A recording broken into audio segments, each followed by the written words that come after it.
One of the great things about the Normandy region of France is they gave us a love for apples and apple brandy called Calvados. And that's what adds a certain extra something to this, I'm going to call it an onion kind of a fall winter soup. It's something that would be good. I don't know if you serve soup. I know everybody gets really kind of set in their ways for Thanksgiving and the traditions and everything. But if you want to try something different at Thanksgiving or Christmas, or even on just a winter night, you could try this onion soup. It's very easy to make. First of all, and you can always make these vegetarian by eliminating the meat product that I mentioned, and instead of using a meat stock, you can use a vegetable stock that are very available nowadays. So, onion soup. We're going to take 3 huge onions, slice them up, put them into a big pot in which we have already put 3 strips of bacon, cooked them and melted them down until they got to be translucent. We're going to stir that around.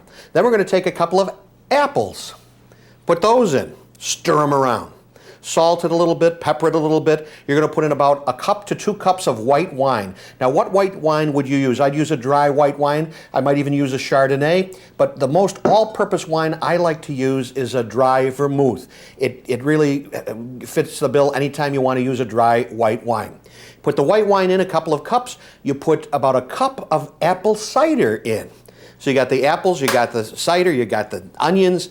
It's just great. And as it cooks, and it'll fill the house with that wonderful aroma, and you're going to cook it down, maybe 2, maybe 3 hours. You can't overcook it. Now, when it's completely cooked down, you're going to have wonderful caramelized onions that look like this, and apples, and the little bit of bacon that gives it a smoky, robust flavor. A little bit of juice there.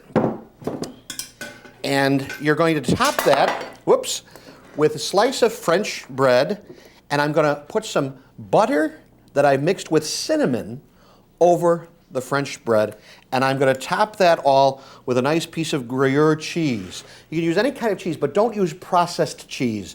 Pasteurized process, you don't want to use that because it doesn't melt right, you know. It's good for other things, but not for this. You want a regular cheese, and you're going to pop that under the broiler for about 5 minutes until the cheese turns brown. And then, very carefully, because these are quite hot, you bring out the beautiful crock of that wonderful onion apple winter Thanksgiving soup, and I know you're just going to love it. I'm going to love it too, but it's a little too hot to try right now. Be careful. Don't get burned. I'm Father Paul Seidel. Till next time, God bless you.